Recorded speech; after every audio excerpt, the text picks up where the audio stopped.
سيدنا محمد النبي الأمين وعلى آله وصحبه أجمعين. Bagi berganti dari sedikit pada malam kita membawakan ini, marilah sama-sama kita membuka dan sedikit dengan bacaan Al-Qur'an Al-Fatihah.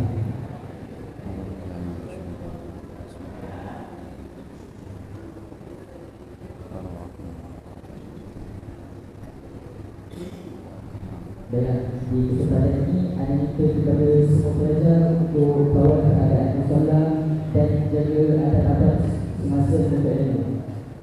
Kata Imam Asy-Syafi'i, "Qawlul ilmi bil kitab."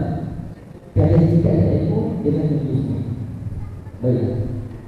Hadirin dan hadirat sekalian, pada hari ini kita akan sama-sama mendengar sambungan bacaan matan hadis 44 An-Nawawiyah beserta syarahan yang bermula pada hadis yang ke-36. Seperti biasa, sesi awal ini akan bersambung dengan pembentangan hadis yang akan dibacakan oleh yang berbahagia Profesor Dr. Ahmad Sanusi Azmi dan akan ditambahkan serta syarahan pembijazaan sanad yang akan disampaikan oleh yang berbahagia Dr. Muhammad Yusuf bin Ismail. Sesi soalan akan dibuka setelah tahap pembacaan hadis nanti. Tanpa melengahkan masa, majlis menyebut yang berbahagia Profesor Dr. Ahmad Sanusi Azmi untuk menyambung hadis yang ke-36 dan seterusnya. Falyatafadhal ma'dzura wa masykurah. Dipersilakan. Assalamualaikum warahmatullahi wabarakatuh. Alhamdulillahirabbil alamin wassalatu wassalamu ala asyrafil anbiya'i wal mursalin sayyidina Muhammadin wa ala alihi wa ashabihi ajma'in. Subhanaka la 'ilma lana illa ma 'allamtana innaka antal alimul hakim. Rabbi shrah li sadri wa yassir li amri wahlul 'uqdatam min lisani yafqahu qawli. Amma ba'd. Baik, hari ini kita akan sambung kepada hadis yang ke-36. InsyaAllah dalam sesi yang sedikit saya kira ada masa yang terluang juga, kita mungkin akan huraikan hadis ini seberapa banyak yang boleh, dan kemudian kita akan habiskan perbincangan hadis-hadis ini dan penyampaian sanad akan dilakukan oleh Dr. Yusuf Ismail insyaAllah. Baik, hadis ke-36, membantu sesama Muslim dan keutamaan majlis ilmu.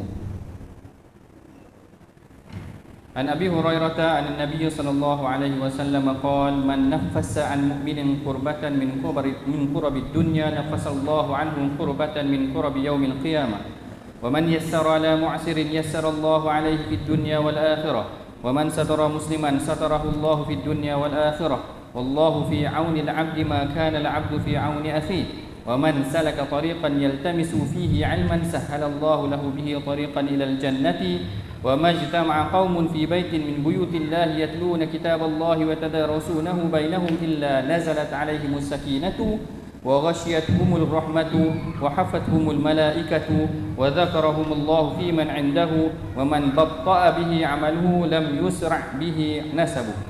Rawahu Muslim bihadzal lafaz.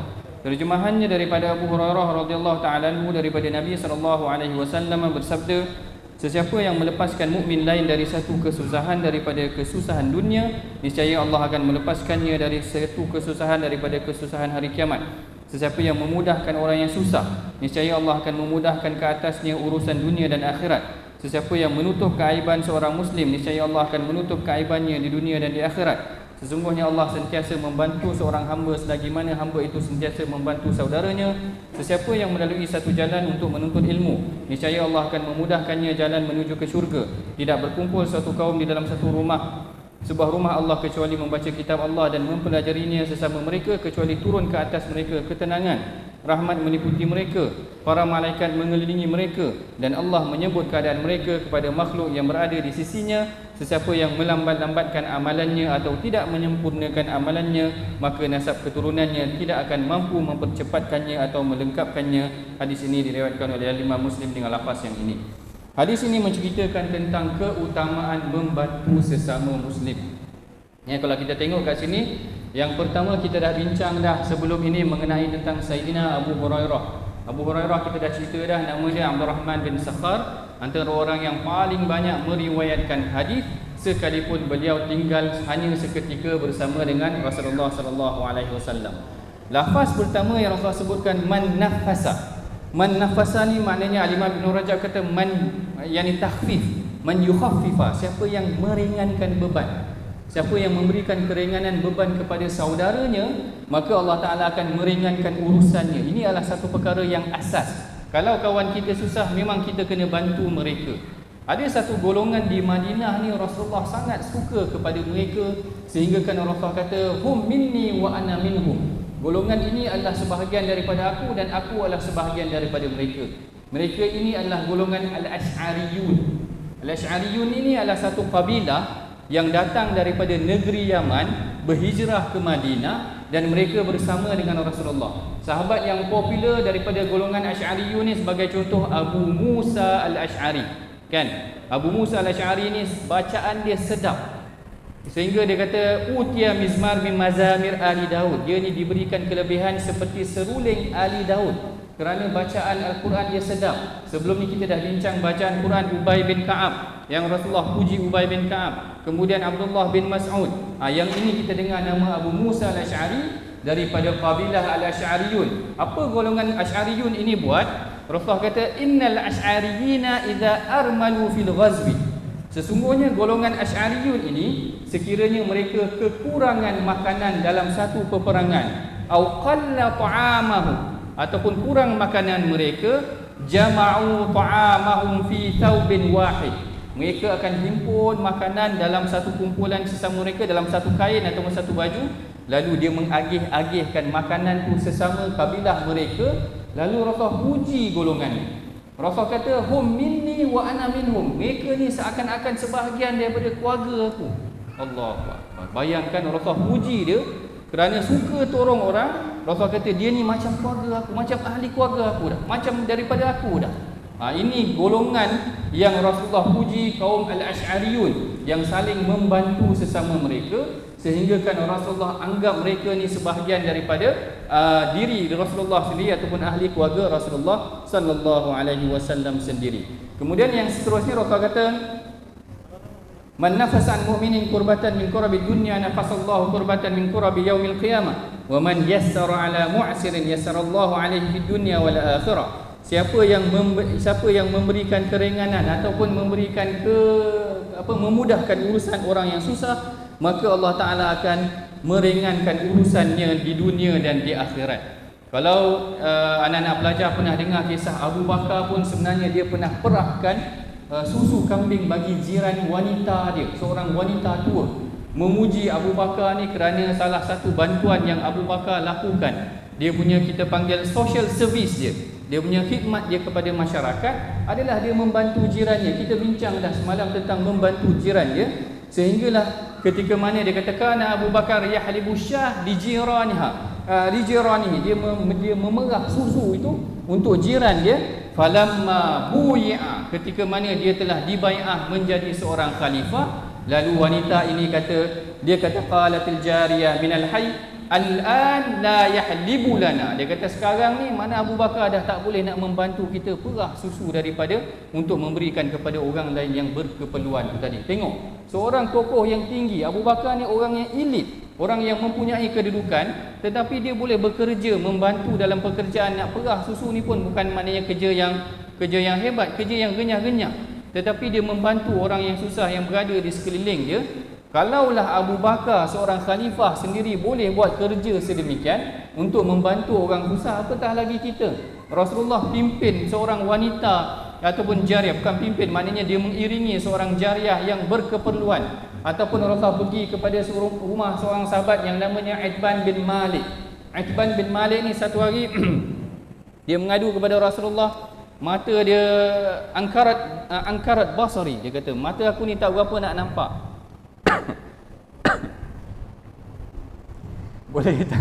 boleh tak datang bantu, boleh tak datang solat ke rumah aku. Nanti esok siapa yang pergi umrah ataupun pergi Makkah atau pergi Madinah, cari satu masjid yang diorang gelarkan rumah tersebut sebagai rumah Itban bin Malik. Rumah yang seorang sahabat yang mata dia bermasalah, matanya buta, minta Rasulullah datang ke rumah dia, Rasulullah datang ke rumah dia. Orang yang susah Rasulullah bantu juga ni tadi, orang-orang yang berkeperluan, ada kehendak kepada Rasulullah, Rasulullah bantu mereka ni, golongan yang sebegini tadi. Wallahu, kemudian Rasulullah kata wallahu wa man satara musliman satara Allahu fid dunya wal akhirah. Orang yang menutup keaiban seseorang yang lain, Allah Taala akan menutup keaibannya di dunia dan di akhirat. Hari ini saya nak tegaskan kepada anak-anak pelajar, apa yang berlaku pada hari ini ada satu fenomena yang baru. Orang-orang ataupun ada anak muda kita, bila dia buat maksiat, dia suka zahirkan maksiat dia dalam media sosial. Kalau dia buat perkara yang tak elok, dia update perkara tersebut dalam Facebook ataupun Twitter ataupun dalam Instagram. Kalau dia couple dengan perempuan, dia pergi selfie dengan couple dengan makwa-pakwa dia. Perkara-perkara maksiat yang dicegah oleh Allah Ta'ala ni jangan dizahirkan kejahatan. Rasulullah kata kullu ummati mu'afan ataupun kullu ummati mu'afin. Setiap umat aku ini adalah golongan yang diberikan peluang untuk diampunkan illal mujahirin. Melainkan golongan mujahirin ini Allah Ta'ala dah sogok. Allah Ta'ala dah tutup keaiban dia. Malam tadi dia buat maksiat, Allah Ta'ala tak cerita, Allah Ta'ala tutup pada malam itu sehingga tak ada orang tahu maksiat dia. Tiba-tiba esok pagi dia pergi update dekat Facebook. Dia melakukan maksiat tu pula, dia berbangga dengan maksiat dia. Ini adalah satu penegasan yang seharusnya kita faham. Perkara yang menzahirkan maksiat ini adalah satu perkara yang dicegah dalam agama. Kalau asalnya dia buat maksiat, orang tak tahu, tapi hari ini dia buat maksiat, dia zahirkan seluruh mata dalam bukan di Malaysia, di seluruh dunia boleh tengok maksiat yang dia lakukan. Sepatutnya perkara itulah yang ditutupnya, tidak didedahkannya ataupun dipamerkan, sama ada dalam Twitter dia ke, Instagram dia ke, Facebook dia ke, apa sahaja, TikTok dan sebagainya. Janganlah kita mendedahkan keaiban ataupun mendedahkan keaiban diri dan kawan kita setelah mana Allah Ta'ala menutup keaiban tersebut. Dah habis masa dah.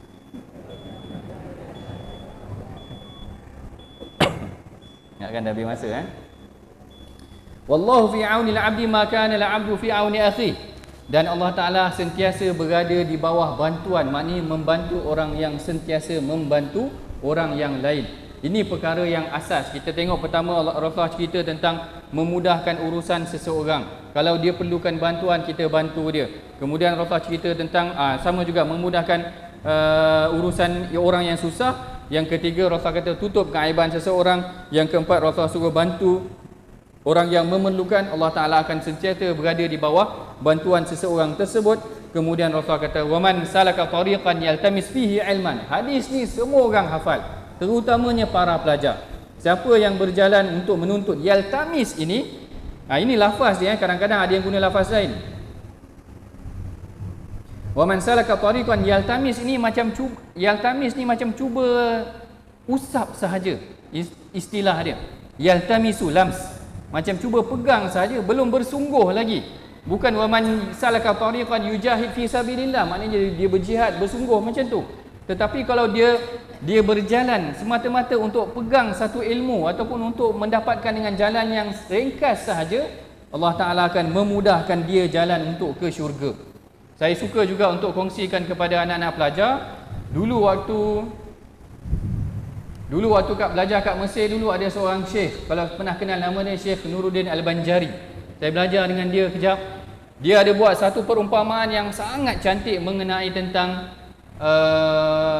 hadis seorang wanita yang memberikan minum kepada seekor anjing. Pernah dengar kan? Yang Allah Ta'ala puji dia. Fasyakarallahu laha ataupun lahu. Allah Ta'ala puji dia, Allah Ta'ala cerita tentang dia pada penduduk langit, dan Allah Ta'ala yang kata mengampunkan dia dan memasukkan dia syurga. Perumpamaan yang dibuat oleh Syekh Nuruddin ni menarik. Sebab dia kata bayangkan seorang wanita imra'ah baghiyah. Dalam lafaz hadis tersebut imra'ah baghiyah.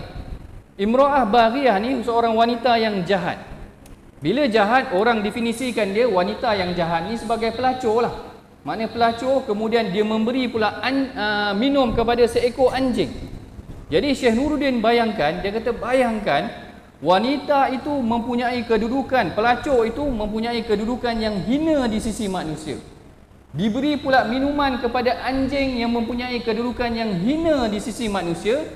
Ganjaran memberikan air daripada orang yang hina di sisi manusia kepada makhluk yang hina di sisi manusia, Allah Ta'ala ganjarkan syurga. Bayangkan kalau penuntut ilmu, orang yang diminta kemaafan, keampunan daripada Allah Ta'ala, apa ganjaran Allah Ta'ala beri kat kita kalau kita buat baik? Allahu Akbar. Kalau orang yang lemah macam tu pun, kan budak-budak kita suka lemah, orang yang lemah macam tu pun Allah Ta'ala bagi kedudukan yang tinggi di sisi dia, sekalipun dia di sisi manusia hina. Ini kan pula penuntut ilmu yang seluruh makhluk ni mendoakan mereka, hatta al-hitanu fil ma', sekalipun ikan dalam air pun, laut pun mendoakan li talibil ilm, orang yang menuntut ilmu macam kalian semua, macam entum semua. Bayangkan apa yang Allah Ta'ala akan anugerahkan kepada penuntut ilmu kalau dia buat baik. Maknanya jangan lepas diri daripada buat baik. Buat baik ini adalah satu kriteria yang paling penting bagi seorang penuntut ilmu. Kalaulah seorang pelacur pun buat baik, Allah Ta'ala ganjarkan syurga. Kita tak boleh dapat bayangkan macam mana anugerah bagi orang yang saleh atau mentalib ilm, orang yang menuntut ilmu ni apabila dia melakukan kebaikan. Wa majtama'a qaumun fi baitin min buyutillah yatluna kitaballahi wa tadarasunahu bainahum illa nazalat alaihimus sakinah. Orang yang membaca Al-Quran ini berhimpun di rumah Allah, kemudian dia baca Al-Quran, Rasulullah sifatkan akan turun kepada dia ketenangan. Sakinah ni bukan nama orang, jangan salah faham. Nazalat alaihimus sakinah, ingat sakinah nama orang, turun kepada dia ketenangan. Kita dah cerita dah, wa ghashiyadhumur rahmah wa hafathumul malaikah. Yang ni kita dah cerita kes Usaid bin Khudair, seorang sahabat yang baca Quran, Allah Ta'ala datangkan kepada dia malaikat yang mengiringi dia ataupun yang turun kepada dia pada malam tersebut, diceritakan di dalam Sahih Al-Bukhari. Kemudian Allah Ta'ala, Rasul kata, wa man batta'a bihi amaluhu lam yusra' bihi nasabu. Orang yang lambat amalan dia, nasab dia tidak membantu dia. Maknanya kita hanya bergantung dengan amalan kita sahaja. Tak kiralah anda ni anak datuk ke, anak Tan Sri ke, anak Tun ke, nasab kemuliaan itu tidak membantu sangat, melainkan amalan kita yang akan membawa kita ke syurga nanti. Jadi kita tengok kat sini, hadis ni sangat menarik, dan para sahabat sendiri seorang yang sangat banyak duduk bersama dengan orang-orang yang susah, membantu orang yang susah, tolong orang susah. Saya tinggal Yasir Qadhi, kalau tak silap saya, Yasir Qadhi ni kata, buat baik kepada orang ni, kita akan rasa kemanisan dia bila kita tengok dia senyum. Allahu Akbar. Dia kata ada satu hari aku bagi $1. Yasir Qadhi ni dia duduk US, walaupun dia belajar di Madinah, dia orang US kalau tak silap. Tetapi satu hari dia kata dia nampak homeless, mana orang gelandangan ni memerlukan bantuan. Dia bagi $1 kepada seorang homeless ataupun gelandangan tu tadi. Bila dia tengok homeless tu tersenyum, dia kata aku rasa menyesal bagi $1 sahaja. Orang susah ni, bila dia sangat memerlukan, kita bantu dia, dia senyum pun dah menyejukkan jiwa kita dah. Keseronokan menolong orang ni sebenarnya kena ada. Kita rasa seronok tengok orang senyum, itu adalah satu tanda kebaikan ataupun salehnya jiwa itu tadi, kerana seronok melihat orang berada dalam keadaan yang dia dilepaskan, ataupun ada yang kata dia dirembeskan hormon. Ini saya tak pastilah dari aspek saintifiknya, serotonin lah apalah, bila dia seronok melihat orang yang dia seronok melihat orang gembira, akhirnya jiwa dia tenang kerana melihat orang tersebut gembira. Hadis yang ke-37, nilai kebaikan ataupun kebajikan dan kejahatan di sisi Allah. An Ibn Abbas an Rasulullah sallallahu alaihi wasallam fima yarwi an rabbih qala inna Allah kataba al-hasanati was-sayyi'at thumma bayyana dhalika faman hamma bihasanatin falam ya'malha katabaha Allahu lahu 'indahu hasanatan kamilah. فإن هو هم بها فعملها وكتبها الله له عنده 10 حسنات إلى 700 ضعف إلى أضعاف كثيرة ومن هم بسيئة فلم يعملها كتبها الله له عنده حسنة كاملة فإن هو هم بها فعملها كتبها الله له سيئة واحدة رواه البخاري ومسلم في صحيحيهما بهذه الحروف. Daripada Ibn Abbas radhiyallahu taala anhuma, daripada Nabi sallallahu alaihi wasallam, dari hadis yang diriwayatkan daripada Tuhannya. Apabila hadis ni diriwayatkan daripada Tuhannya, maknanya hadis ini dikategorikan sebagai hadis kursi. Hadis kursi. Sesungguhnya Allah menulis semua jenis amal kebaikan dan amal kejahatan, iaitu tentang pahala dan dosanya. Kemudian dia menerangkannya. Maka sesiapa yang hendak melaksanakan satu kebajikan tetapi dia tidak melakukannya, akan ditulis baginya di sisi Allah pahala satu kebajikan yang sempurna. Jika dia berkehendak melakukan kebajikan tersebut dan berjaya melakukannya, akan ditulis di sisi Allah 10 ganjaran kebajikan hingga 700 gandaan dan sehingga berlipat kali ganda. Sesiapa yang berkehendak melakukan kejahatan tetapi tidak melakukannya, akan ditulis di sisi Allah satu ganjaran yang sempurna. Dan jika dia hendak melakukan kejahatan dan dia melakukannya, ditulis di sisi Allah satu kesalahan. Hadis ini diriwayatkan oleh Imam Bukhari dan Muslim di dalam kitab sahih mereka. Hadis ini diriwayatkan oleh Sayyidina Abdullah bin Abbas. Saya tak ingat Abdullah bin Abbas ni saya dah cerita ke tak pada antum semua, pada para pelajar semua, sepupu Rasulullah sallallahu alaihi wasallam yang meninggalnya Rasulullah ketika saat dia masih lagi sangat muda. Ada yang kata 10, ada yang kata 11. Maknanya ketika usia sekolah rendah lagi, Abdullah bin Abbas ini adalah seorang yang maknanya kanak-kanak kecil. Tetapi kedudukannya walaupun kecil, tinggi di sisi para sahabat. Tadi kalau entum anak-anak ingat tadi imam baca surah Idza Jaa Nasrullahi wal Fath. Kan? Idza Jaa Nasrullahi wal Fath ni salah satu surah yang menunjukkan keindahan ataupun kecerdikan ataupun lainnya penafsiran Sayyidina Abdullah bin Abbas. Abdullah bin Abbas ni kelebihannya adalah pada kekuatan penafsiran dia. Barangkali disebabkan kerana doa Rasulullah sendiri, Allahumma faqihhu fid din wa 'allimhu ta'wil. Faqihkan dia dalam bidang agama, mahirkan dia dalam bidang takwil ataupun tafsir. Salah satu penafsiran yang diberikan adalah penafsiran surah Idza Jaa Nasrullahi wal Fath, yang mana yang diceritakan ketika mana Sayyidina Umar duduk dengan masyayikh, duduk dengan para sahabat yang senior.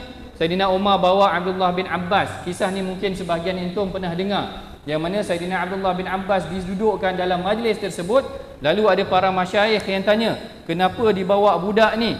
Kita pun ada anak kecil kami yang lain, kami pun ada anak kecil kami yang lain, tapi kami tak bawa budak-budak duduk dengan orang tua. Macam kita tengok orang tua lepak-lepak kat kedai mamak, mana ada diorang bawa anak-anak mereka, diorang duduk dengan kawan-kawan diorang sahaja. Lalu apa yang berlaku sedemikian? Tanya kepada Umar, kenapa engkau bawa budak ni? Umar kata nanti dulu. Sehinggalah Umar membacakan ayat Idza Jaa Nasrullahi wal Fath. Ditanyanya kepada sebahagian sahabat, semua sahabat memberikan tafsiran yang lebih kurang sama, menceritakan tentang kemenangan Islam, Islam telah hampir sempurna dan sebagainya. Abdullah bin Abbas memberikan tafsiran yang berbeza, yang mana dia menyatakan itu petunjuk kepada dekatnya ajal Rasulullah sallallahu alaihi wasallam. Bahkan dia mempunyai penafsiran yang sedikit berbeza dengan sahabat-sahabat yang lain, sehingga kan tetapi disebabkan kerana doa Rasulullah kepada dia, para ulama berpegang dengan pandangan dia sekiranya berselisihnya pandangan ataupun berbezanya pandangan dalam perkara tafsir. Sebagai contoh pada ayat wal 'adiyati dhabha. Wal 'adiyati dhabha fal muriyati qadha fal mughirati subha. Tafsirannya wal 'adiyati dhabha ni maksudnya apa? Wal 'adiyati dhabha ni cerita tentang kuda yang berlari kencang. Dhabah ni kalau dengar dalam bahasa Arab dia seumpama menggelegaknya air sehingga menghembuskan, mengeluarkan dia punya wap dia tu. Maknanya dhabah. Kalau dengar Arab syarah sedap. Dia cerita dhabah. Dhabah ni macam kuda tu berlari kencang, macam dia punya dada tu menggelegak. Gambaran dalam Quran wal 'adiyati dhabha. Fal muriyati qadha fal mughirati subha. Gambaran dia sampai terpeciknya ladam ataupun kaki dia dengan terpecik api, bertebaran debu dan sebagainya.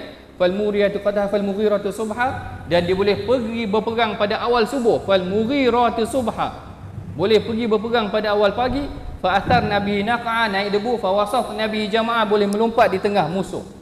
Dalam penafsiran ayat ini, seorang lelaki tanya Abdullah bin Abbas, apa yang dimaksudkan dengan wal 'adiyati dhabha? Abdullah bin Abbas kata itu adalah kuda perang. Lelaki yang sama pergi bertanya kepada Saidina Ali, apa yang dimaksudkan dengan wal 'adiyati dhabha? Lalu Ali sebab lelaki dia kata, Abdullah bin Abbas cakap wal 'adiyat ini adalah kuda perang.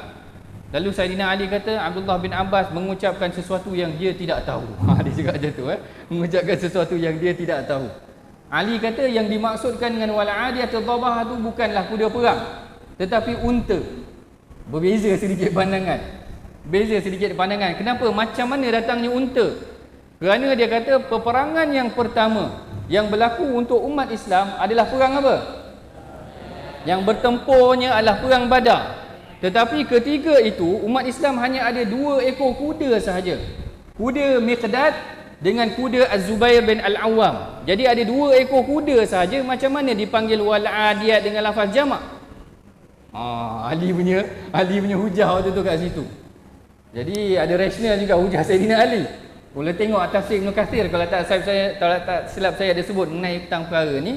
Tapi disebabkan kerana kekuatan Abdullah bin Abbas tu juga sendiri, perselisihan para sahabat kalau dalam perkara sebahagian daripada maksud ayat Al-Quran itu, kadang-kadang mereka utamakan daripada pandangan Abdullah bin Abbas itu tadi, dan pandangan dia pun agak menarik dan bertepatan dengan konteks selepas daripada itu. Fa'atar Nabi naqa fa wasat Nabi jama'ah. Kemudian Allah Ta'ala kata fawasat Nabil Jama' innal insana li rabbih lakanut, kan? Tengok Allah Ta'ala cerita tentang kuda, tiba-tiba Allah Ta'ala cerita tentang manusia ni engkar. Apa kaitan kuda dengan manusia yang engkar? Sebab dia ikut arahan. Ahsantum. Kuda ni dia ikut arahan. Allah Ta'ala gambarkan pergi serang pada awal pagi. Fal mughiratu subha, boleh pergi perang pada subuh hari. Orang manusia ni subuh pun tak bangun. Malu dengan kuda. Lebih teruk daripada kuda, orang yang tak bangun pada awal pagi. Ini peringatan untuk diri saya sendiri. Fal mughiratu subha fa atharna bihi naqa.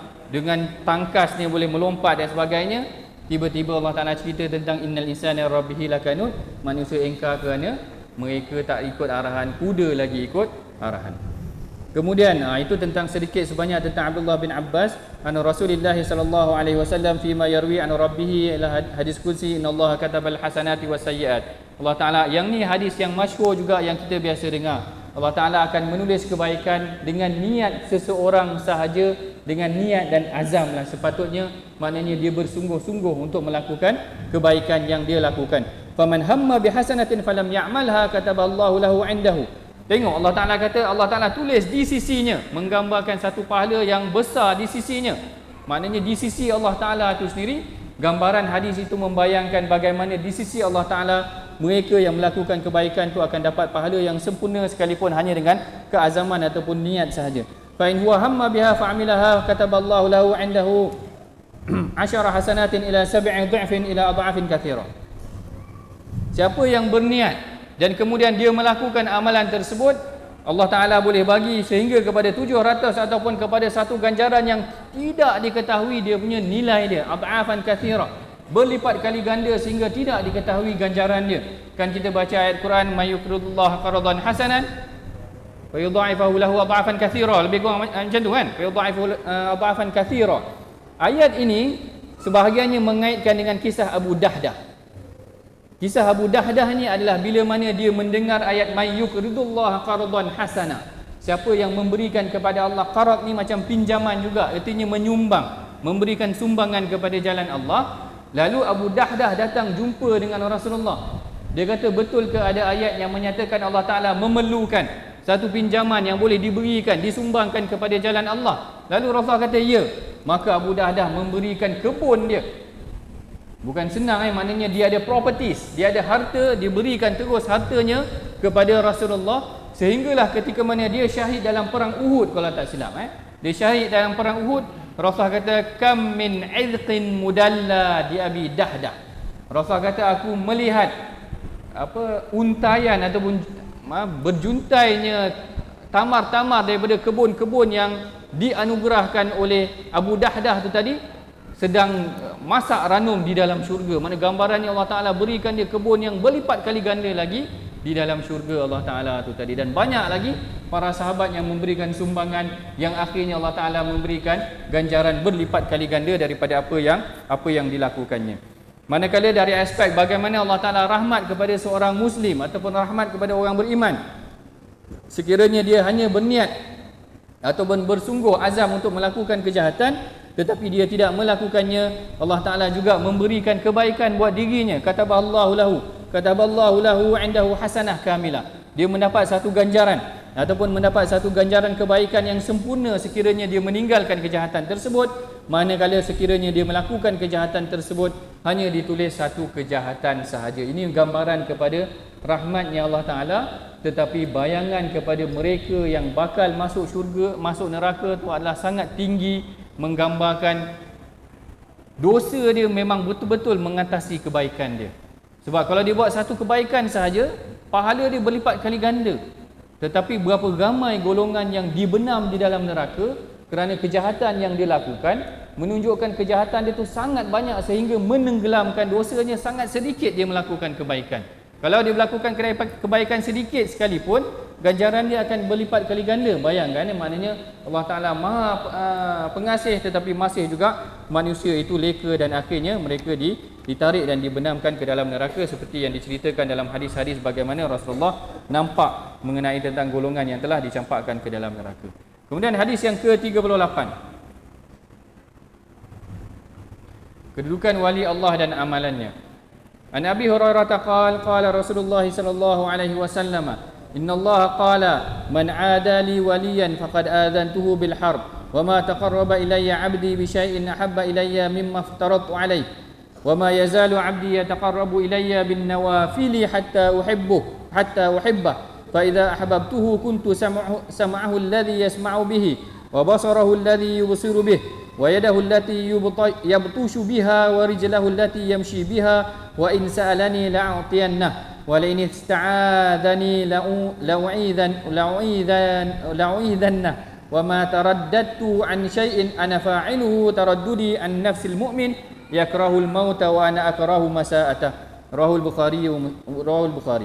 Terjemahan hadis daripada Abu Hurairah radhiyallahu taala anhu berkata, Rasulullah sallallahu alaihi wasallam bersabda, sesungguhnya Allah berfirman, sesiapa yang memusuhi seorang waliku, maka aku isytiharkan perang terhadapnya.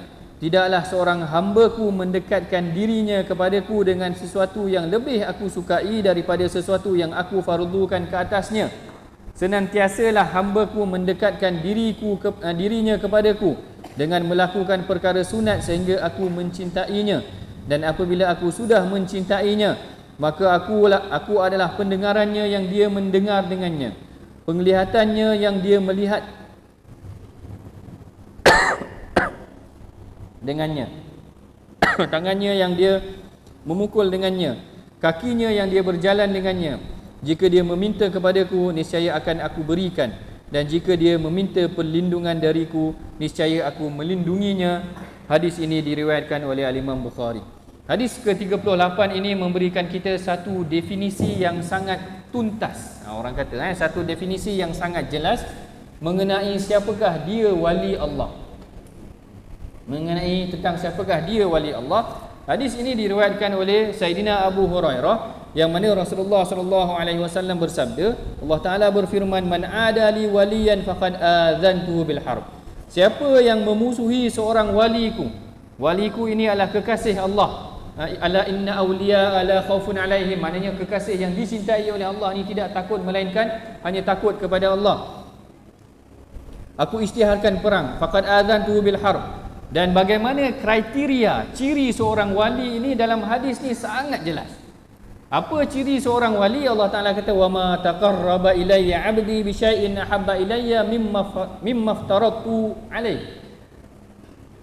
Tidaklah seorang hamba mendekatkan dirinya kepadaku dengan sesuatu yang lebih aku sukai daripada sesuatu yang aku fardukan ke atas dirinya. Maknanya seorang wali Allah, Allah Ta'ala kata, siapa yang memusuhi wali aku isytiharkan perang kepada dia. Apa definisi ataupun kriteria wali? Allah Ta'ala sebutkan, Rasulullah sebutkan selepas daripada itu, iaitu tidak ada amalan yang paling Rasulullah suka, amalan yang sangat disukai ataupun yang paling disukai oleh Allah Ta'ala, melainkan amalan yang telah difardukan ke atas seseorang itu tadi. Maknanya seorang wali Allah ini, dia adalah seorang yang memenuhi perkara fardu yang telah difardukan ke atas oleh Allah ke atas dia. Kalau orang tu kata dia ni wali Allah, tapi kita tengok dia tak salat, maka dia tidak memenuhi kriteria wali, betul tak? Orang Melayu kita ni, kriteria wali dia boleh terbang. Boleh terbang, boleh jalan atas air. Mana ini bukan satu kriteria wali yang disebutkan dalam hadis ini juga. Maknanya orang yang benar-benar yang disukai, disayangi oleh Allah adalah memenuhi kriteria yang pertama, meletakkan dirinya seorang yang memenuhi perkara fardu yang telah difardukan oleh Allah kepada dia. Dan jalan untuk menjadi wali itu adalah dengan dia melakukan perkara yang bin nawafili itu tadi, dengan perkara-perkara yang sunnah yang telah dilakukan oleh Rasulullah, sehingga menyebabkan pandangannya adalah dia berpandangan dengan pandangan yang dipengaruhi dengan elemen yang telah dipenuhi oleh syariat. Maknanya mata dia tidak melihat perkara yang tidak elok, pendengaran dia tidak dengar perkara-perkara yang lara, yang tidak elok, apatah lagi maksiat. Dia tidak bercakap dengan perkara yang tidak elok. Jalan dia menuju kepada perkara yang elok. Itu adalah salah satu ataupun itulah ciri-ciri wali Allah, seperti mana yang diceritakan dalam hadis. Kalau orang kata maknanya kalau nak tengok wali Allah, kita tengok siapa boleh terbang ataupun jalan atas air, itu bukan kriteria yang sebenar. Kriteria yang sebenar adalah dia memenuhi kaedah yang pertama itu tadi, iaitu dia bertepatan dengan kaedah fardu. Dan salah satu pendirian ataupun kaedah yang Rasulullah ajarkan kepada kita, bagaimana kita nak menjadi wali rapat kepada Allah, orang yang dicintai oleh Allah, adalah dengan kita melakukan amalan-amalan sunat yang banyak. Sehingga kan para wali Allah ni, kalau kita tengok para sahabat, orang-orang yang disayangi oleh Allah ini, keseronokan dia dalam beribadah tu, dia tenggelam dengan keseronokan beribadah tu tadi. Dengan solat, seronok solat. Pernah rasa seronok solat tak? Dia, jiwa kita, macam yang kita belajar dalam hadis sebelum ni, dia sebenarnya kekuatan kita yang menilai kekuatan diri kita. Ada kalanya kita solat, kita rasa seronok solat, sehingga kan lepas habis solat fardu, kita nak tambah solat sunat kerana kita rasa seronok solat. Ada kalanya bila kita baca Quran, kita rasa seronok baca Quran, nak baca lagi tak puas. Kalau orang suruh berhenti, rasa tak puas. Tapi ada kalanya nak bangun solat rasa malas, nak mengaji rasa malas, balik rumah nak tengok TV aja, nak mengaji rasa malas, main game dan sebagainya. Ini sebenarnya indikator untuk hati kita sendiri. Ada saatnya kita rasa seronok dan ada saatnya kita mudah bangun malam. Yang itu sebenarnya satu petunjuk buat diri kita. Bila jiwa berada dalam keadaan yang baik, kita rasa seronok untuk melakukan ibadah. Sebab tu bila iman berada di tahap yang rendah, paling kurang yang ditekankan oleh Saidina Umar adalah jangan tinggalkan langsung perkara fardu tu tadi. Kerana itu adalah asas. Seorang yang maknanya kalau rasa seronok, mana ambil keseronokan itu sebagai satu peluang untuk memperbanyakkan amal soleh kita. Manakala sekiranya ketika iman kita rendah, jangan langsung kita melekakan perkara-perkara yang telah difardukan kepada kita, kerana itu adalah dia punya batas. Jangan sampai kita melampaui batas sehingga menyebabkan Allah Ta'ala akan mengenakan azab dia ataupun mengenakan ancamannya kepada kita kerana meninggalkan, melekakan batasan yang telah diberikan oleh Allah Ta'ala kepada kita. Yang ini mengenai tentang secara ringkasnya kedudukan wali Allah dan amalannya, sehinggakan keseronokan dia melakukan ibadah, sehinggakan pelakuan dia ataupun penglihatannya setiap apa yang dilakukan adalah terbimbing dengan syariat ataupun keseronokannya daripada ibadah itu tadi. Hadis yang ke-39.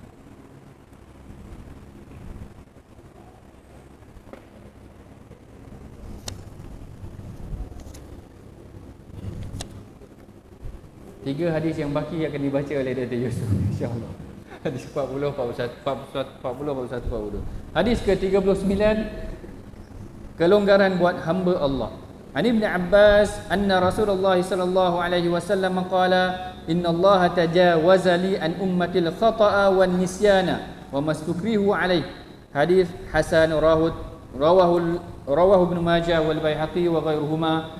Terjemahan hadis daripada Abdullah bin Abbas ataupun daripada Ibnu Abbas radhiyallahu taala anhuma, sepatutnya anhuma, sesungguhnya Rasulullah sallallahu alaihi wasallam bersabda, sesungguhnya Allah tidak mengambil kira, iaitu mengampunkan untukku dari hal umatku kerana tersilap, terlupa dan sesuatu yang dipaksa ke atasnya. Hadis ini memberikan kita kelonggaran terhadap tiga perkara yang sekiranya kita terlaku ataupun terbuat ataupun dimaafkan buat mereka yang amalannya berkaitan dengan 3 perkara ini. Yang pertama, tersalah makan. Orang puasa dia makan, dia tersalah ataupun dia terlupalah tu tadi.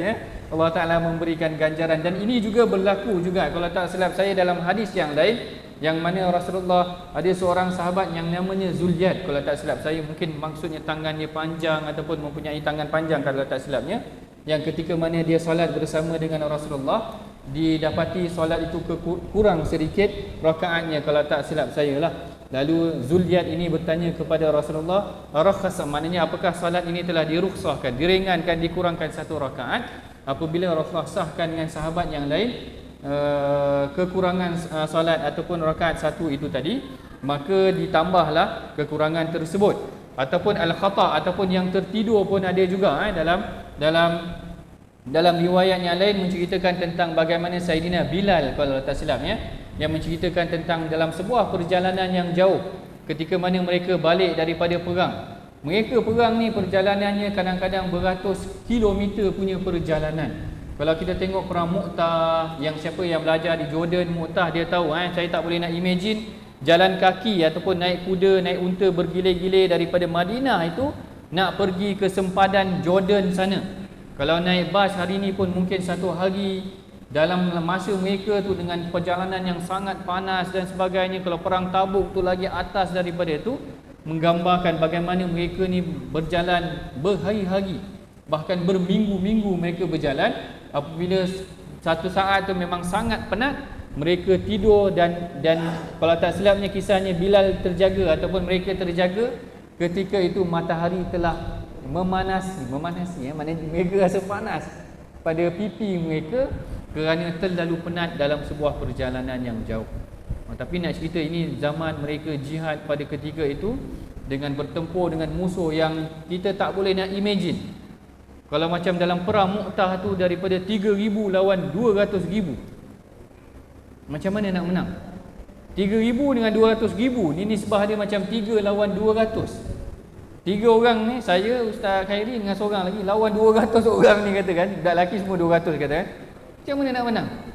Sama macam perumpamaan nisbah dia ketika mana berlakunya perang Mu'tah tu tadi. Sehingga kan ada sebahagian sahabat yang dikatakan, ataupun Ja'far lah yang dikatakan at-tayyar, kerana putus tangan dia.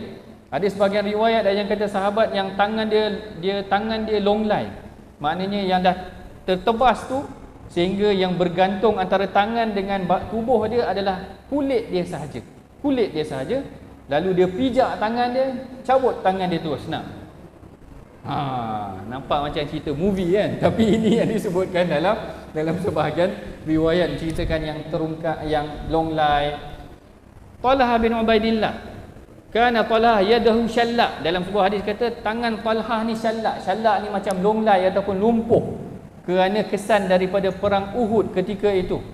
Lalu Rafa kata, man sarrahu an yanzura ila rajulin aw yanzura ila shahirin yamshi ala al-ard fanzur ila Talha. Rafa kata, siapa yang nak tengok seorang lelaki yang telah syahid tetapi masih lagi berjalan di atas muka bumi, maka perhatikanlah kepada Talha.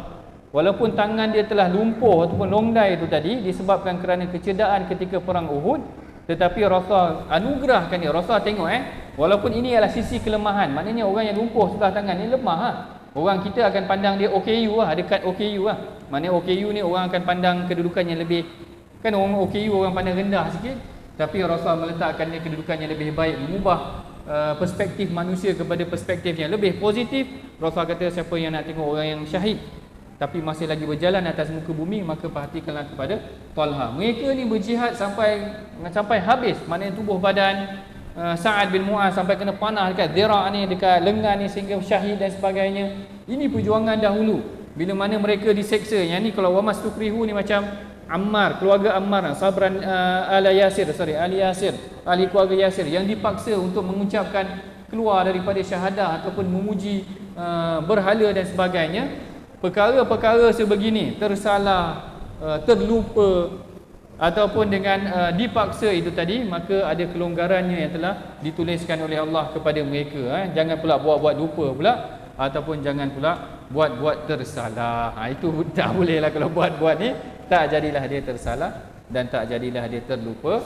Hadis ke-39. Hadis seterusnya, hadis ke-40 kita azan dahulu. 40, 41 dan 42 saya serahkan kepada Dr. Yusof, dan kemudian kita sambung kepada pembacaan sanad sebelum sesi soal jawab, insya-Allah.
Alhamdulillahi Rabbil Alamin, wassalatu wassalamu ala ashrafil anbiya'i wal mursalin Sayyidina Muhammadin wa ala alihi wa ashabihi ajma'in, wa ba'd. Sebagai mukaddimah, saya tertarik dengan hadis yang dibacakan sebentar tadi, di mana Nabi sallallahu alaihi wasallam bersabda, "Wa man salaka tariqan yaltamisu fihi 'ilman sahalallahu bihi tariqan ila al-jannah."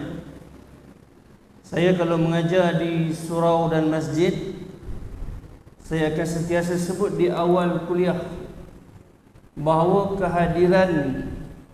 kehadiran kita ke majlis-majlis ilmu seperti ini, kita niatkan dalam hati agar Allah jadikan kehadiran kita itu sebagai sebab dipermudahkan jalan kita ke syurga.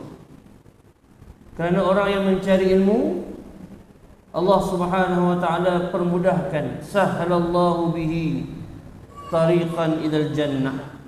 Jadi kita sama-sama niat dengan hadirnya kita pada malam ini dalam majlis ini, moga Allah Subhanahu wa taala mempermudahkan jalan kita kelak untuk menuju ke syurganya. Allahumma amin. Hadis yang ke-40, dunia tempat persinggahan. An Ibn Umar qala akhadha Rasulullah sallallahu alaihi wasallam bimankibi faqala kun fid dunya ka'annaka gharibun aw 'abiru sabilin. وكان ابن عمر يقول إذا أمسيت فلا تنتظر الصباح وإذا أصبحت فلا تنتظر المساء وخذ من صحتك لمرضك ومن حياتك لموتك. رواه البخاري.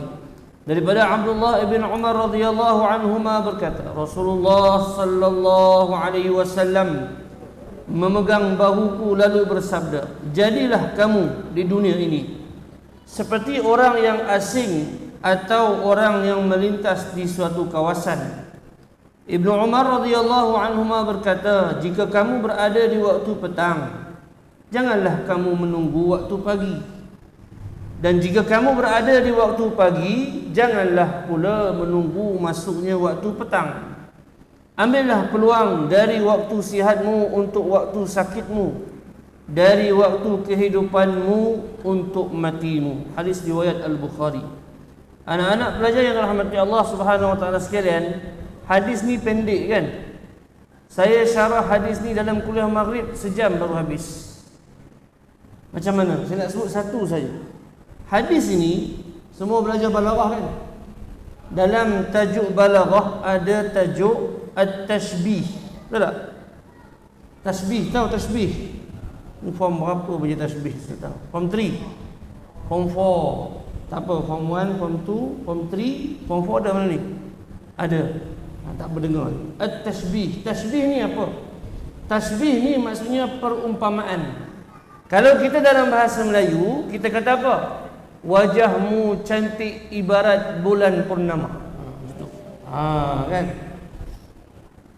Dalam bahasa Arab, biasa kita guna contoh anta kal asadi fi syuja'ah. Kamu ni macam singa. Beraninya kamu macam singa. Contoh. Jadi itu dipanggil perumpamaan. Diumpamakan seseorang itu seperti singa pada keberaniannya. Baik, balik kepada hadis ni. Hadis ini ada tashbih, ada perumpamaan. Nabi SAW bagi kita satu perumpamaan, iaitu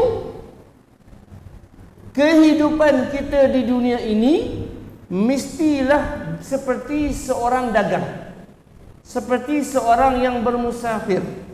Maknanya apa? Kamu di dunia, jadilah kamu di dunia seperti orang yang bermusafir. Jadi perumpamaannya ialah ibaratnya hidup kita di dunia ini seperti seorang yang bermusafir.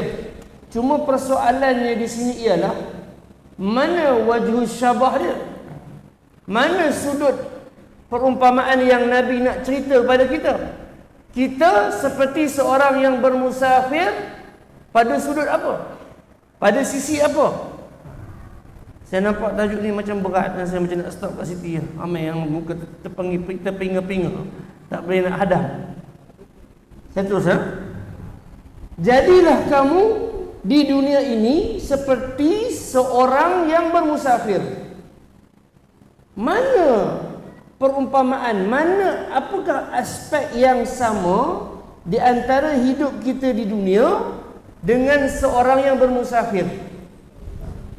Apa sudut dia? Apa persamaan dia? Ataupun dalam ilmu balaghah dipanggil apa dia punya wajhus syabah. Kalau tadi kita kata kamu seperti singa pada beraninya kamu. Berani itu adalah wajhus syabah. Tapi sekarang ni kita di dunia seperti seorang yang bermusafir. Pada apa? Yang ini yang saya hurai sejam pun habis. Kerana para ulama ada 6 sudut persamaan di antara hidup kita di dunia dengan seorang yang bermusafir. Saya nak sebut satu je. Kalau boleh faham, alhamdulillah. Apa dia? Orang yang bermusafir ni, saya nak sebut anak-anak tak biasa berjalan jauh. Biasa kalau jalan jauh pun jalan dengan mak ayah. Jadi perasaan tu sama je. Pergi mana-mana asal ada mak ayah, hati tu tak ada gundah gulana. Tapi ingat tak waktu tatkala dihantar ke sekolah ini, mak ayah tinggal seorang diri dengan kawan-kawan. Masa tu hati rasa macam mana? Sedih, takut, bimbang. Sebab apa? Sebab siapa nak gosok baju? Siapa nak siap makanan? Siapa nak tolong? Nak tolong apa? Nak tolong? Apa? Siapa nak tolong kejut subuh? Masya Allah. Mana mak ayah juga yang kejut lah. Tak ada bangun sendiri. Tak apa, alhamdulillah, bagus. Jadi sekarang ni bila berada di sini pada tingkatan 1, mak ayah dah tak ada. Hati mula bimbang. Orang yang bermusafir, hatinya itu seperti hati itu. Dia jauh daripada rumah dia, dia jauh daripada kawan-kawan dia, daripada mak ayah dia, dia jauh daripada kenderaan dia, ditinggal. Dia pergi bermusafir jauh. Dia seorang diri. Ketika mana seseorang itu bermusafir, hatinya itu bimbang. Maka bila bimbangnya hati kita, orang yang beriman, hatinya itu disandarkan kepada Allah Subhanahu wa ta'ala. Dia tawakal kepada Allah. Orang bermusafir kuat sandaran hatinya dan pegangan hatinya kepada Allah. Sebab apa? Sebab keluarganya jauh daripada dia. Sebab hartanya ditinggalkan. Sebab keretanya dah tak ada. Ni saya tak tahu, mungkin sampai ke masuk ataupun tidak. Kalau saya cerita dekat Surau orang yang dah dewasa dia orang faham. Pernah jauh bermusafir. Jadi orang yang bermusafir ini hatinya itu hati yang bimbang. Maka bila hatinya bimbang, maka dia akan sentiasa ingat kepada Allah Subhanahu wa taala. Maka dalam maksud ini Nabi SAW ajar kita supaya hidup kita di dunia ini setiap hari kita ajar hati kita supaya sentiasa berpaut kepada Allah Subhanahu wa taala seperti seorang yang bermusafir yang sentiasa terpaut dan terikat hatinya kepada Allah Subhanahu wa taala. Itu satu sudut. Dalam buku tu ada diterangkan satu sudut ini. Itulah satu daripada 6 wajhus syabah. Jadi maknanya, jadilah kamu di dunia seperti seorang yang bermusafir, dengan maksud jadikanlah hati kamu di dunia ini sentiasa terpaut kepada Allah Ta'ala, sebagaimana waktu kamu bermusafir kamu sentiasa ingat dan bimbang dan sentiasa mohon bantuan kepada Allah Subhanahu wa Ta'ala. Dalam riwayat yang seterusnya, Ibnu Umar berkata, ini kalau ada subjek mustalahul hadis, ada ke subjek? Ada kan? Tak ada. Kalau yang atas tu dipanggil hadis marfu', yang ni hadis mauquf. Tak payah ceritalah, nantilah cerita. Nanti tidur. Ibnu Umar, anak kepada Sayyidina Umar radhiyallahu anhu berkata, kalau dah pagi, jangan tunggu petang baru nak buat. Kalau waktu petang, jangan tunggu pula pagi esok baru nak buat. Maknanya apa? Jangan tangguh-tangguh. Jangan menangguh-nangguh amalan yang baik. Bila kita teringat, contohnya teringat, oh rasa nak mengulang Al-Quran, tak apalah, pagi esok boleh buat, kan? Lepas tu bila sampai pagi esok, tak apalah, petang esok ada lagi. Lepas tu petang esoknya pula, tak apalah, pagi esok ada lagi. Sampai sudah tak mengulang Al-Quran. Bila teringat nak buat kerja sekolah, tak apalah, nanti waktu prep boleh buat. Tiba-tiba waktu prep, dia membawang waktu prep daripada awal sampai habis. Cerita sembang tu sembang ni, habis waktu prep kerja sekolah tak siap. Tak apalah, esok masuk kelas sebelum cikgu masuk, sempat lagi buat. Betul tak? Ini macam tak tahu, kita pun sekolah juga dulu. Jangan tangguh-tangguh, kata Ibnu Umar. Teringat nak buat sesuatu, segerakan perbuatan tersebut, segerakan amalan tersebut tanpa kita menangguh-nangguhkannya ke waktu yang lain. Siapa yang amal prinsip ini dalam kehidupan, insya-Allah dia akan jadi seorang yang jauh berjaya daripada orang yang lain. Cubalah, kalau tak percaya, cuba buat. Dia teringat nak buat, dia terus buat. On the spot, kata orang Jawa kan. On the spot dibuat. Hadis yang seterusnya. Siapa sini orang Jawa? Siapa nang kene orang Jawa? Pelik Ustaz cakap Jawa pula kan. Saya bukan orang Jawa tapi saya belajar bahasa Jawa. Hadis 41. Dah, jangan sembang bahasa Jawa, baca hadis ni. Hadis yang ke-41, hawa nafsu dipimpin syariat. An Abdullah bin Amr bin al-As qala Rasulullah sallallahu alaihi wasallam, la yu'minu ahadukum hatta yakuna hawahu tab'an lima ji'tu bih. Hadisun hasanun sahih. Daripada Abdullah bin Amr bin al-As radhiyallahu anhuma berkata, Rasulullah sallallahu alaihi wasallam bersabda, tidak beriman setiap kamu sehinggalah hawa nafsunya tunduk mengikut apa yang aku bawa. Tidak beriman maksudnya tidak sempurna iman kamu. Samalah macam dalam hadis kita baca, la yu'minu ahadukum hatta yuhibba li akhihi ma yuhibbu li nafsi. Maksudnya tidak beriman, maksudnya tidak sempurna iman kamu sehingga kamu mengasihi saudara kamu sebagaimana kamu mengasihi dirimu. Begitu juga dalam hadis ini, tidak sempurna iman kamu sehingga hawa nafsunya tunduk mengikut apa yang aku bawa. Kita ni bila kita beramal, yang menjadi penghalang kita hawa nafsu. Hawa nafsu nak bercakap-cakap, nak bersembang-sembang dengan kawan masa ustaz tengah cakap. Nafsu. Sebab nafsu dia tak boleh duduk diam. Nafsu ni dia tak sedar. Saya cakap pasal dia pun dia masih galik lagi menulis di belakang kawan dia, bersembang bertiga orang, dia tak perasan lagi. Sebab apa? Dia leka dengan nafsunya untuk bersembang-sembang dengan kawan dia. Nafsu ni dia tak suka untuk perkara-perkara kebaikan. Dia tak suka untuk kita hadir majlis ilmu. Dia tak suka benda-benda yang menyusahkan. Nafsu ni apa sifat dia? Saya kalau ada masa saya nak cerita lima unsur manusia. Kita ni manusia ni ada 5 unsur. Pertama, kita ada hawa nafsu. Sebelum tu, pertama kita ada roh. Yang kedua kita ada jasad. Yang ketiga kita ada nafsu. Yang keempat kita ada akal. Dan yang kelima, raja dalam diri kita, kita ada hati. Ni kalau saya nak jelaskan 5-5 ni tak habis malam ni. Tapi saya nak sebutkan nafsu ni apakah ciri-ciri dia. Nafsu ni, ciri-ciri nafsu ini ialah dia sukakan perkara yang menyeronokkan.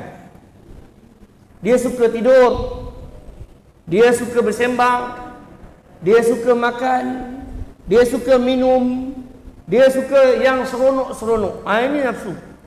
Tapi perkara yang menyusahkan dia tak nak. Maka nafsu, apa yang harus kita buat? Adakah kita wajib melawan hawa nafsu sepenuhnya? Tak. Hawa nafsu untuk kita kawal.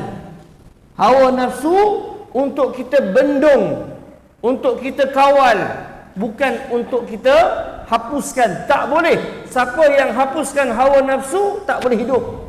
Macam mana nak hidup? Tak ada nafsu makan, tak ada nafsu minum, tak ada nafsu nak tidur untuk berehat, tak boleh hidup.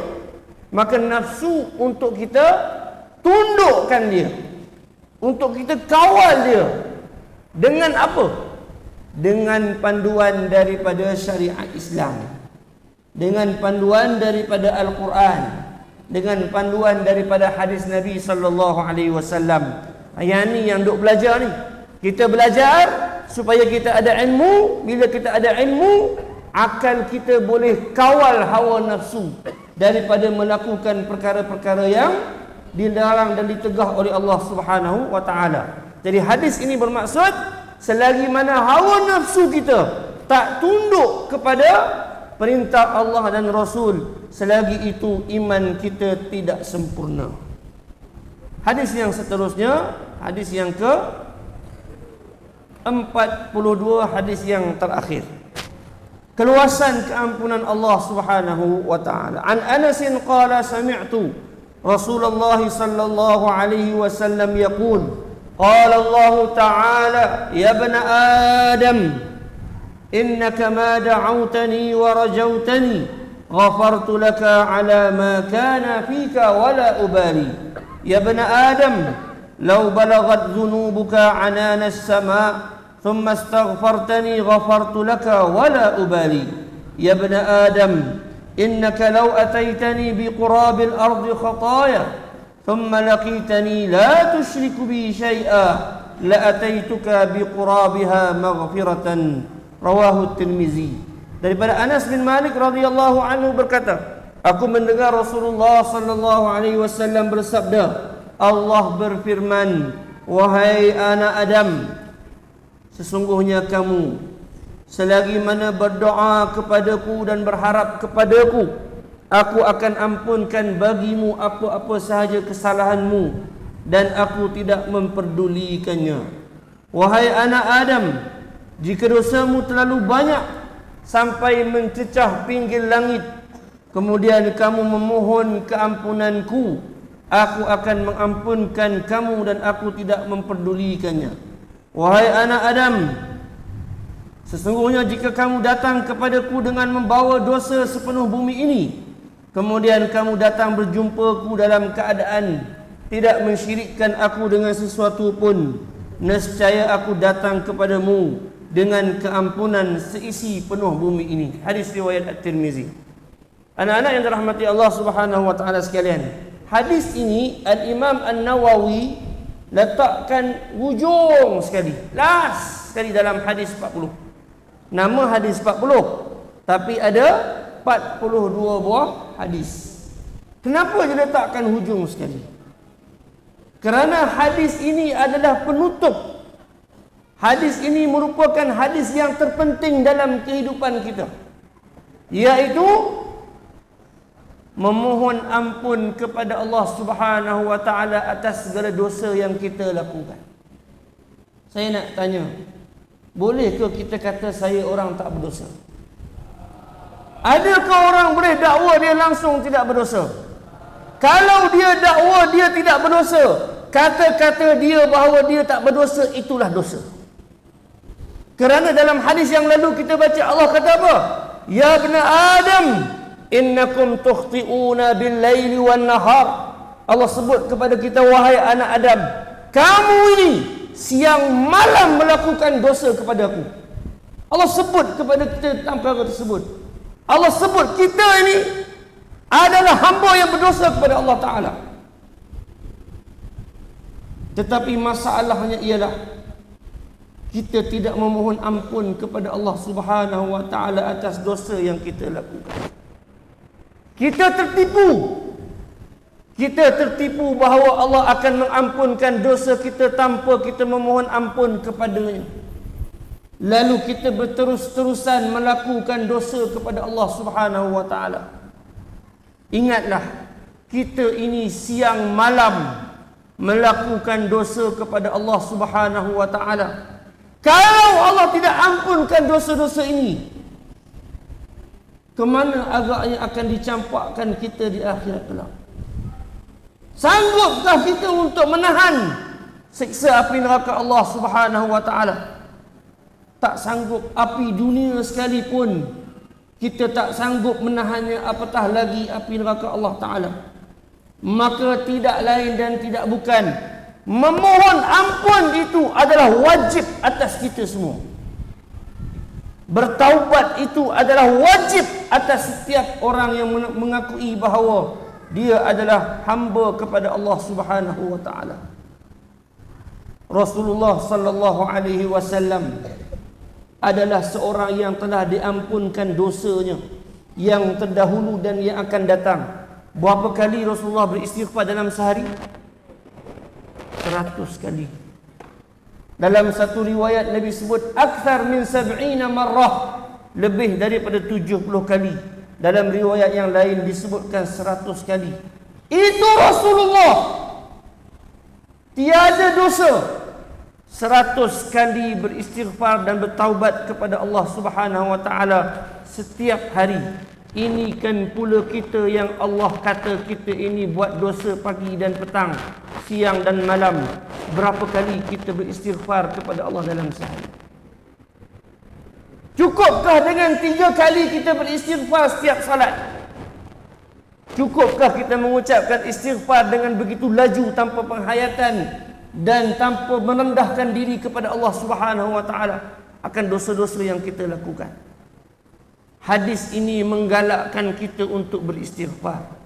Saya nak pesan kepada diri saya dan juga kepada anak-anak sekalian, di samping antum membaca Al-Quran, jangan tinggalkan zikir astaghfirullah dalam sehari 100 kali sekurang-kurangnya. Ataupun lebih baik daripada itu, amalkan sayyidul istighfar, sekali di waktu pagi, sekali di waktu petang.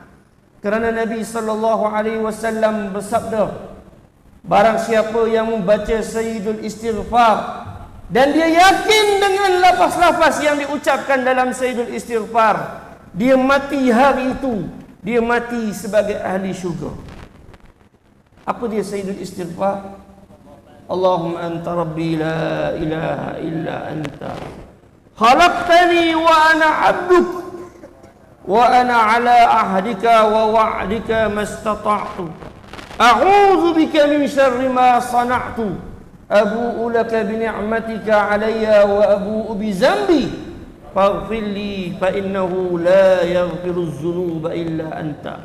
Lepas salat subuh baca, lepas salat maghrib baca setiap hari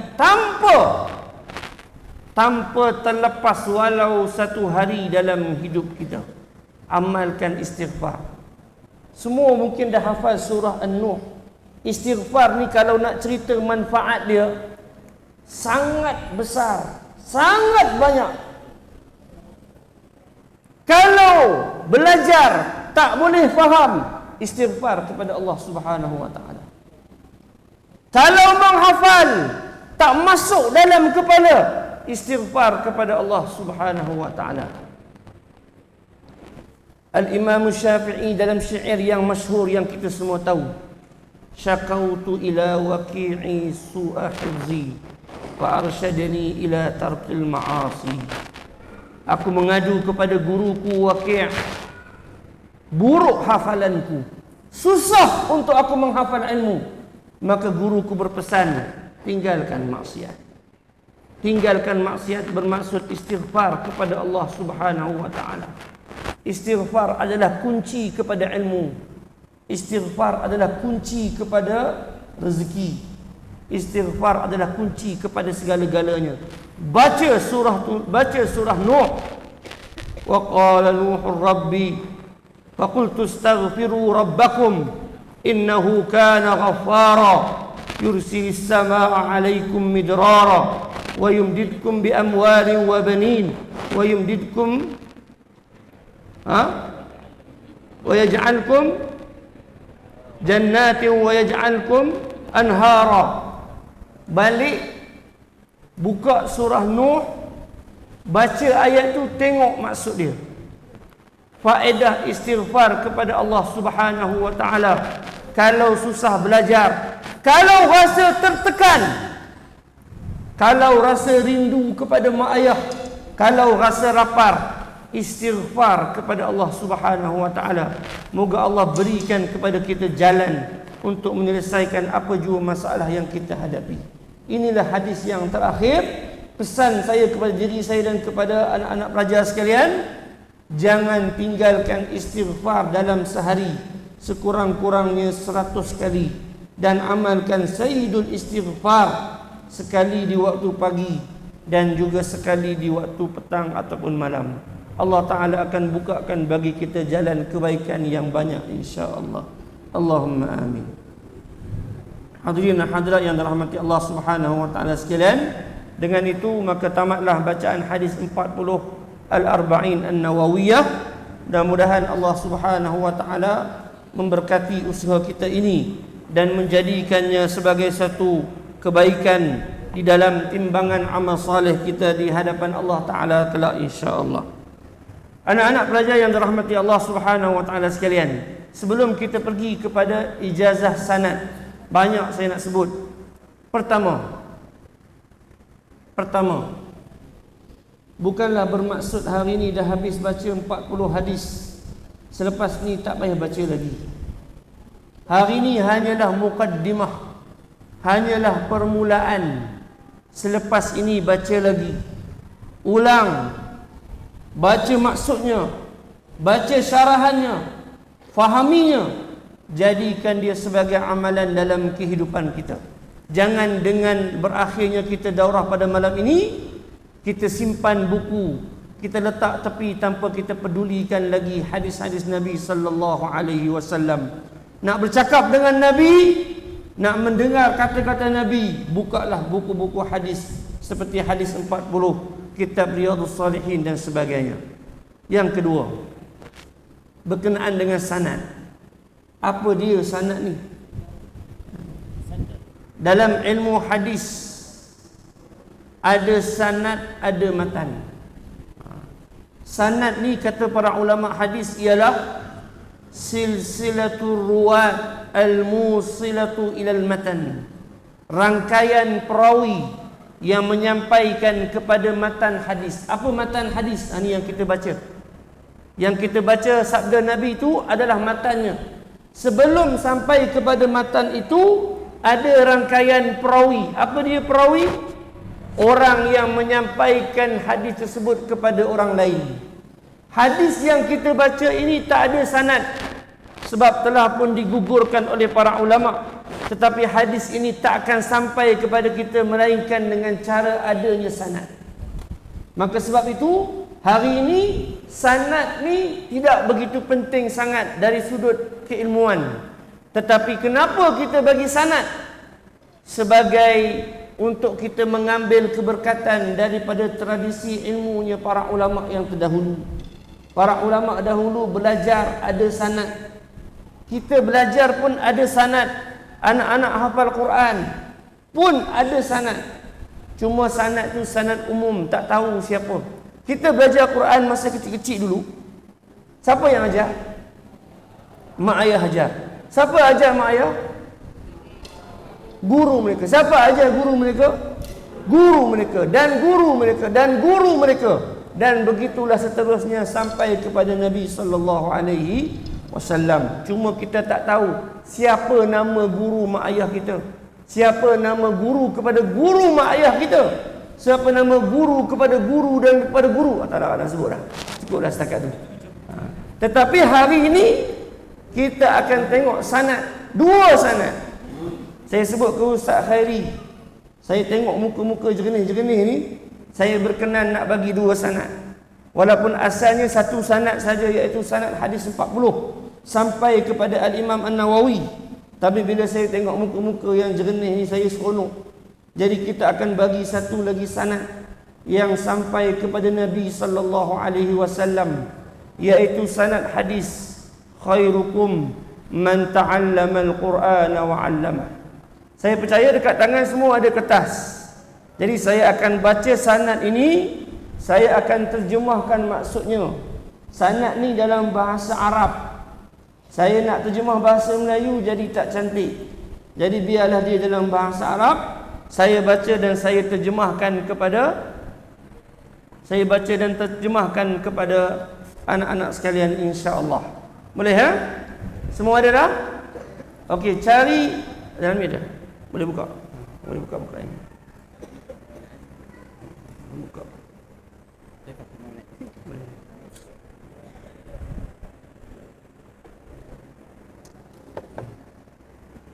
Buka WhatsApp bawah mana?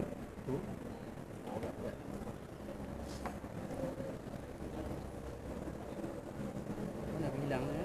Kesel.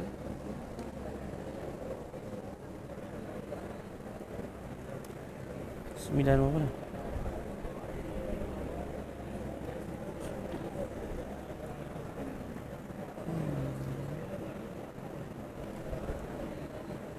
Tapi kalau dia orang ada tak payah kot. Tak apalah, dia orang dah ada kat tangan. Tak payah buka. Baik. Anak-anak yang dirahmati Allah Subhanahu Wa Taala sekalian, disebabkan semua orang dah ada di tangan masing-masing, maka tak payahlah kita tayangkan di hadapan. Masing-masing tengok di kertas masing-masing. Okey, tengok kepada kertas ijazah khassah bi kitab Al-Arba'in An-Nawawiyah bis Sama'. Yang itu dulu. Jumpa ya? Okey. Ini adalah sanad hadis 40 yang sampai kepada Al-Imam An-Nawawi rahimahullah. Saya bacakan sanadnya. Alhamdulillahi rabbil alamin. والصلاة والسلام على رسوله الأمين وعلى آله الطيبين الطاهرين وأصحابه الصالحين المصلحين ومن تبعهم بإحسان إلى يوم الدين أما بعد فيقول الفقير إلى رحمة ربه. Nama saya Muhammad Yusuf bin Ismail. Qad ajaztu, saya telah mengijazahkan saudara yang mulia Al-Akh Al-Fadil. Kemudian dekat tempat kosong tu nanti balik tulis nama. Tulis nama sendiri. Tulisan Jawi ke Rumi ke tak jadi masalah. Tulis nama masing-masing. Okey? Jadi saya mengijazahkan nama sekian anak-anak putera dan puteri sekalian bi kitab Al-Arba'in An-Nawawiyah, dengan kitab Al-Arba'in An-Nawawiyah lil imam, oleh al-imam al-muqri. Al-muqri maksudnya alim dalam bidang Quran, dalam bidang qiraat. Al-muhaddith yang alim dalam bidang hadis. Al-faqih yang alim dalam bidang fiqh. Syarafuddin Abi Zakaria Yahya bin Syaraf An-Nawawi Asy-Syafi'i. Pada hari ini Yaumul Itsnain 22 Rejab 1444 Hijrah bersamaan 13 Februari tahun 2023 Masihi, haitsu anni, bahwasanya saya meriwayatkan, saya dapat sanad ni daripada siapa? Daripada an syaikhina, daripada guru saya al-allamah al-muhaddith al-ustaz ad-doktor Najm Abdul Rahman bin Khalaf Al-Rawashidi Al-Baghdadi Al-Karhi. Ini guru yang bagi saya sanad. Dia adalah seorang muhaddith dalam bidang alim dalam bidang hadis, berasal daripada Baghdad, daripada Iraq. Orang Iraq, bukan orang Malaysia. Baik. Kemudian Syekh Dr. Najm, dia riwayatkan daripada siapa? Daripada gurunya an syaikhihi al-allamah Muhammad Ash-Shazli Never. Ini guru dia yang bagi dia sanad daripada Tunisia. Daripada an al-Imam Muhammad Abdul Hayy Al-Kittani, daripada Asy-Syihab, an maksudnya daripada, an Asy-Syihab Al-Mu'ammar Ahmad bin Salih As-Suwaidi Al-Baghdadi, an As-Sayyid Murtada Az-Zabidi, an Al-Mu'ammar. Al-Mu'ammar di sini maksudnya ialah panjang umurnya. Umurnya panjang, bukan nama dia.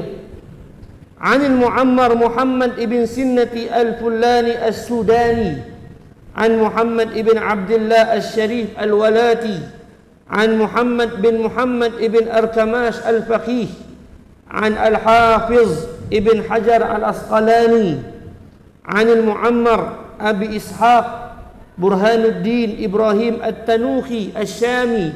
Asy-Syami maksudnya daripada Syam, Syria. Nazilul Qahirah, tetapi tinggal di Qahirah.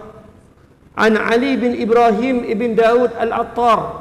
Ibn Al-Attar ni anak murid kanan Al-Imam An-Nawawi, daripada gurunya an Al-Imam Syarafuddin An-Nawawi bihazal kitab, dengan kitab ini Al-Arba'in An-Nawawiyah. Ini sanad dia daripada saya sampai kepada Al-Imam An-Nawawi, dan daripada anak-anak sekalian melalui saya dan sampai kepada Al-Imam An-Nawawi rahimahullah. Kemudian saya berkata, wa inni usi, dan saya berwasiat. Wa inni usi nafsi, dan saya berwasiat dan berpesan kepada diri saya dan juga kepada anak-anak putera-puteri sekalian, bitaqwallah, supaya bertakwa kepada Allah, wa ta'atihi, dan mentaatinya, wa mutaba'ati al-ikhlas, dan sentiasa ikhlas, fi jami'il aqwali wal a'mal, dalam setiap kata-kata dan perbuatan, wattiba'i sunnatin nabawiyah, dan sentiasa mengikut dan menuruti sunnah Nabi sallallahu alaihi wasallam dalam fi jami'il ahwal, dalam setiap keadaan, wal mudawamah, dan sentiasa ala rifqi, berlemah lembut, bi ummati Muhammad, dengan umat Nabi Muhammad sallallahu alaihi wasallam, wat ta'awun ma'hum, dan sentiasa saling bantu membantu, alal birri wat taqwa, dalam perkara baik dan juga perkara takwa. Ini wasiat saya, ini pesanan saya kepada semua yang menerima ijazah pada malam ini. Rajian minhu, dengan harapan daripada saya kepada anak-anak sekalian, janganlah anla tansani, jangan lupakan saya, jangan lupakan kami, dan juga ibu bapa kami, dan juga guru-guru kami, wa masyayikhina, dengan doa yang saleh, dengan doa yang baik. Doakan kepada kami dan guru-guru kami dengan doa yang baik.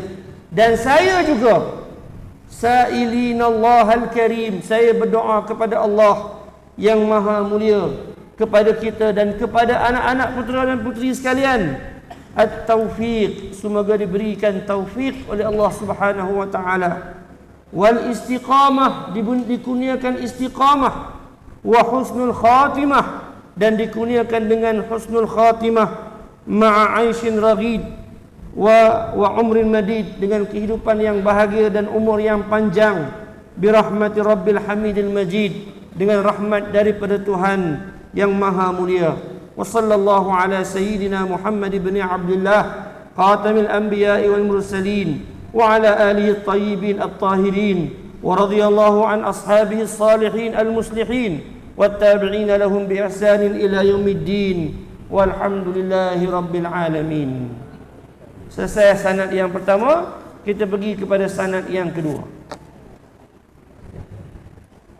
Sanad yang kedua ialah sanad hadis.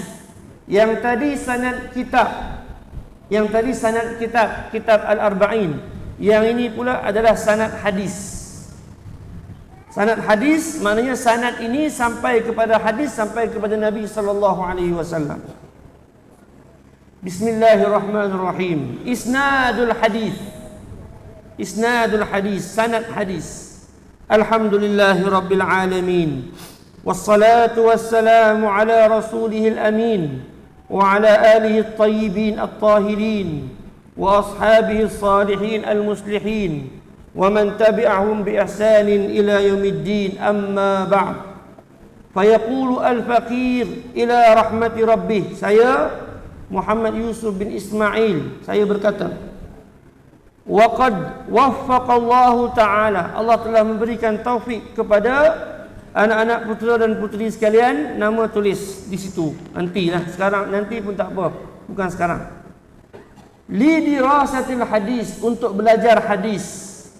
Maka fasami'a minni, maka anak-anak sekalian, hadirin hadirat sekalian, telah mendengar daripada saya qaulan Nabi, kata-kata Nabi sallallahu alaihi wasallam, khairukum man ta'allama al-Qur'ana wa 'allamah, sebaik-baik kamu ialah orang yang mengajarkan, mempelajari Al-Quran dan mengajarkannya. Hadis ni sangat berkait rapat dengan kita semua. Kita semua belajar Al-Quran, kelak insya-Allah ajarkan Al-Quran kepada orang lain, kerana itu adalah sebaik-baik perbuatan yang Nabi sallallahu alaihi wasallam sebutkan kepada kita. Fa ajaztuhu, maka saya ijazahkan kepada semua. Wa akhbartu, bahawa saya memberitahu kepada semua. Anni, bahwasanya saya qad qara'tuhu, saya telah baca hadis ini ke atas syekh saya, guru saya, Ad-Doktor Taufiq Ibrahim Damrah hafizahullah. Dr. Taufiq Ibrahim Damrah ni guru yang terkenal di kalangan pelajar Malaysia yang pergi belajar di Jordan. Ni Ustaz Khairi ni pun ada sanad yang sama. Ustaz-ustaz yang lain pun ada sanad ni daripada Dr. Taufiq Ibrahim Damrah. Banyak lagi yang lain, tapi kita bagi yang ni sudahlah. Daripada guru dia. Ni sanad. Daripada saya, kemudian daripada Dr. Taufiq Ibrahim Damrah, daripada Syekh Bakri bin Abdul Majid At-Tarabishti, an Syekh Muhammad bin Salim Al-Hulwani, an Syekh Mahmud ibn Muhammad Nasib Al-Hamzawi, daripada Abdul Rahman bin Muhammad Al-Kazbari As-Saghir, daripada Mustafa bin Muhammad bin Rahmatillah Ar-Rahmati, daripada Al-Arif Abdul Ghani bin Ismail An-Nabulsi, daripada Najmuddin Muhammad ibn Badruddin Al-Ghazi, daripada Badruddin Al-Ghazi Al-Amiri Ad-Dimashqi, daripada Abi Yahya Zakaria bin Muhammad ibn Ahmad Al-Ansari, daripada Al-Hafiz Ahmad ibn Ali ibn Hajar Al-Asqalani, daripada Al-Burhan Ibrahim ibn Ahmad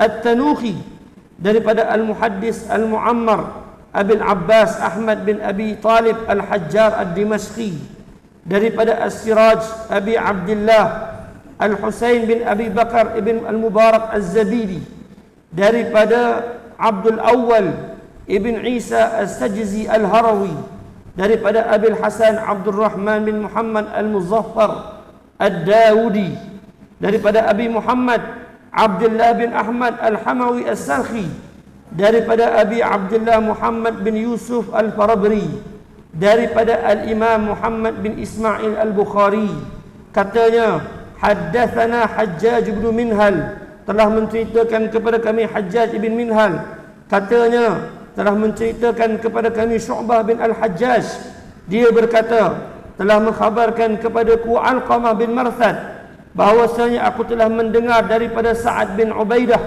daripada Abi Abdurrahman As-Sulami, daripada Utsman bin Affan radhiyallahu anhu, daripada Nabi sallallahu alaihi wasallam bersabda, khairukum man ta'allama al-Qur'an wa 'allamah. Wa sallallahu wasallam ala sayyidina Muhammad ibn Abdullah khatamil anbiya'i wal mursalin wa ala alihi at-tayyibin at-tahirin wa radiyallahu an ashabihi as-salihin al-muslihin wattabi'ina lahum bi ihsanin ila yaumiddin walhamdulillahi rabbil alamin. Biasanya bila kita kata ijazahkan, jawabnya qabilna. Ajastukum, anak-anak jawab qabiltu. Ajastukum, jawabnya qabiltu ataupun qabilna. Walhamdulillahi rabbil alamin. Saya serahkan kembali kepada macam mana ni? Soalan. Tak salah sih. Soalan.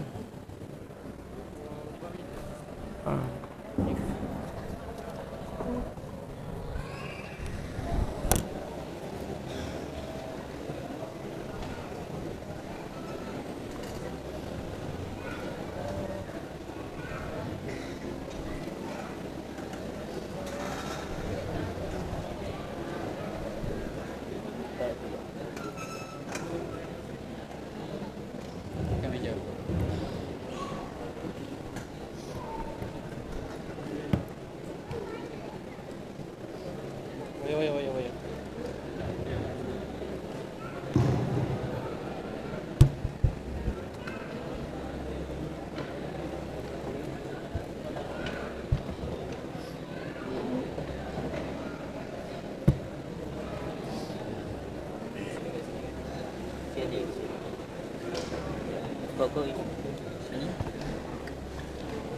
Yang